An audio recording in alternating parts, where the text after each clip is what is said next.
Kanisa Katoliki Tanzania likiwa bado lina msiba mkubwa wa kumpoteza moja ya viongozi wake mashuhuri na wa kipekee, Mwadhama Polycarp Kardinali Pengo, ambaye huyo alikuwa askofu mkuu wa jimbo kuu la Dar es Salaam, ambaye alifariki dunia usiku wa Februari 19, 2026 akipatiwa matibabu katika taasisi ya moyo ya Jakaya Kikwete JKCI jijini Dar es Salaam.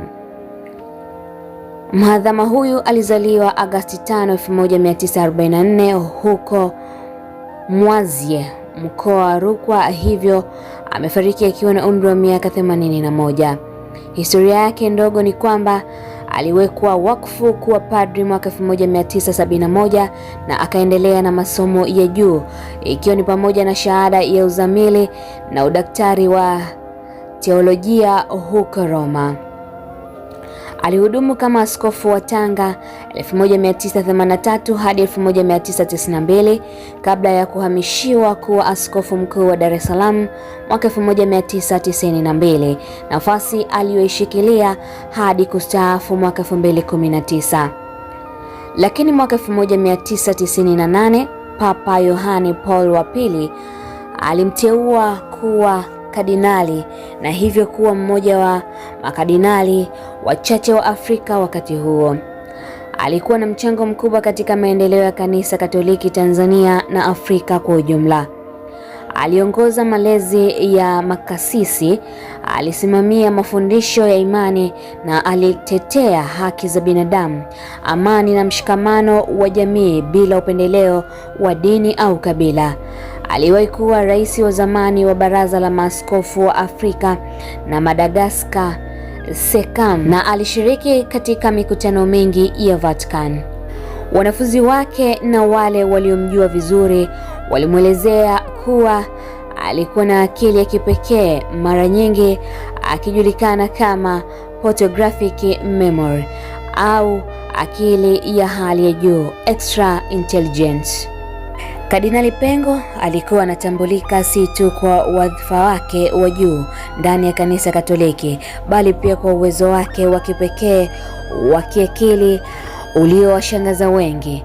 Kauli iliyoenea sana mitandaoni na kwenye vyombo vya habari ilikuwa ikisema, ubongo wa Kardinali Pengo si wa kawaida, imebeba uzito mkubwa na wa kweli. Waliowahi kufanya kazi naye, kusoma naye au kufundishwa naye wanakiri kuwa alikuwa na akili ya hali ya juu, kumbukumbu ya picha na uwezo wa kuchanganua masuala kwa haraka na kwa kina kikubwa. Kwa mujibu wa watu waliomfahamu kwa karibu, Kardinali Pengo alikuwa na uwezo wa kukumbuka maandiko ya vitabu, rejea za maandiko ya Biblia na hata mijadala ya kielimu aliyowahi kushiriki miaka mingi iliyopita bila kusita wala kushika mahali pa kumbukumbu alipoandika. Ni mmoja ya watu walioshangaza Afrika. Hali hii ilimfanya aheshimiwe sana, si kama kiongozi wa dini bali pia kama msomi wa daraja la juu. Wanafunzi wake wa zamani wanasema kuwa mara nyingi aliweza kurejea mada alizofundisha kwa undani mkubwa, kana kwamba alikuwa anaisoma kwa mara ya kwanza, jambo lililowashangaza wengi.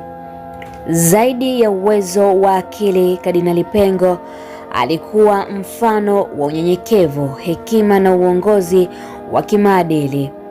Aliamini katika mazungumzo, maridhiano na amani, hasa katika nyakati ambazo taifa lilikuwa linapitia changamoto za kijamii na kisiasa.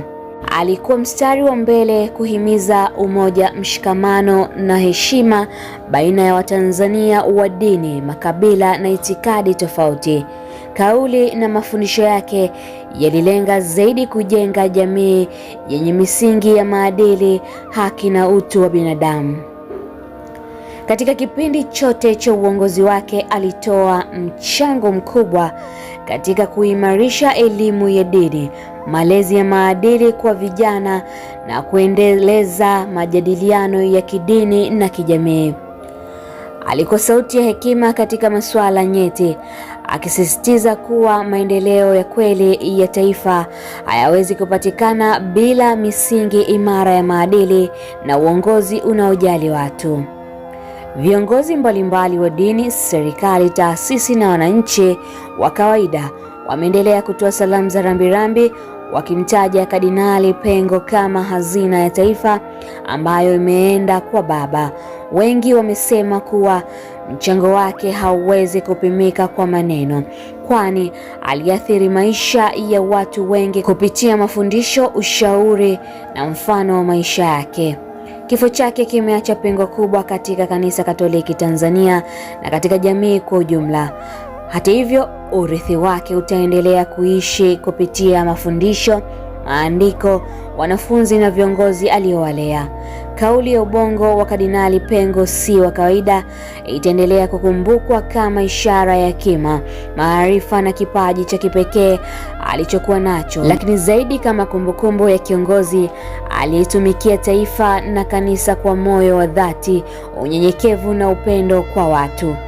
Taarifa zinasema mwili wa Kardinali Pengo umehifadhiwa katika chumba maalum kwenye hospitali maalum na unalindwa na ulinzi maalum, tofauti na inavyokuaga kawaida kwa miili mingine. Hii ni kutokana na nafasi yake aliyokuwa nayo katika taifa, uaskofu, urais wa taasisi ya dini Afrika na ukardinali.